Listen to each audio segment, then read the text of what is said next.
Ivan was a timid little man, so timid that the villagers called him Pigeon or mocked him with the title Ivan the Terrible. Every night, Ivan stopped at the tavern, which was on the edge of the village cemetery.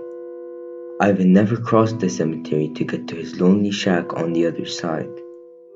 The path through the cemetery would save him many minutes, but he had never taken it, not even in the light of the full moon.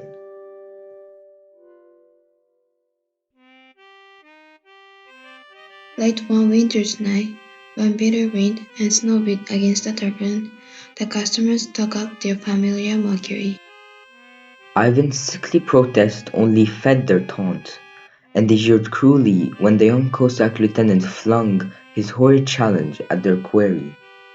You pigeon Ivan, you walk all around the cemetery in this coat, but you dare not cross the cemetery. Ivan murmured, "The cemetery is nothing to cross, Lieutenant.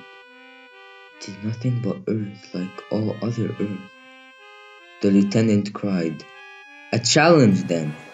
Cross the cemetery tonight, Ivan, and I will give you 5 rubles, 5 gold rubles." Perhaps it was the vodka. Perhaps it was the temptation to 5 gold rubles. No one ever knew why Ivan, moistening his lips, said suddenly, "Yes, Lieutenant, I cross the cemetery." The tavern echoed with their disbelief.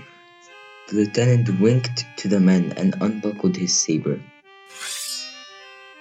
"Here, Ivan, when you get to the center of the cemetery, in front of the biggest tomb, stick the saber into the ground.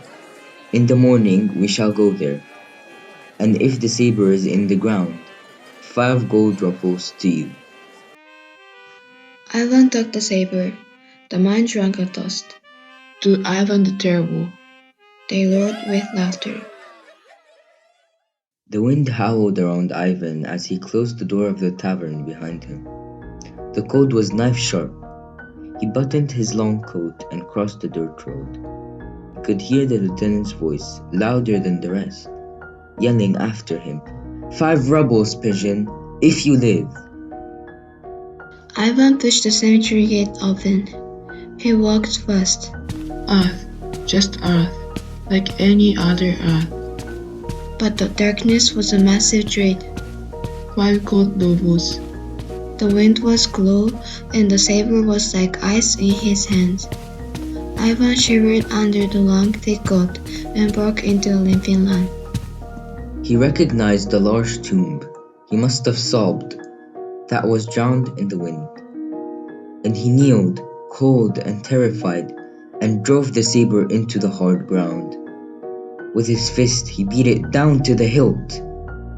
It was done. The cemetery, the challenge, 5 gold rubles. Ivan started to rise from his knees, but he could not move. Something held him. Something gripped him in an unyielding and implacable hold. Ivan tugged and lurched and pulled, gasping in his panic, shaken by a monstrous fear. But something held Ivan.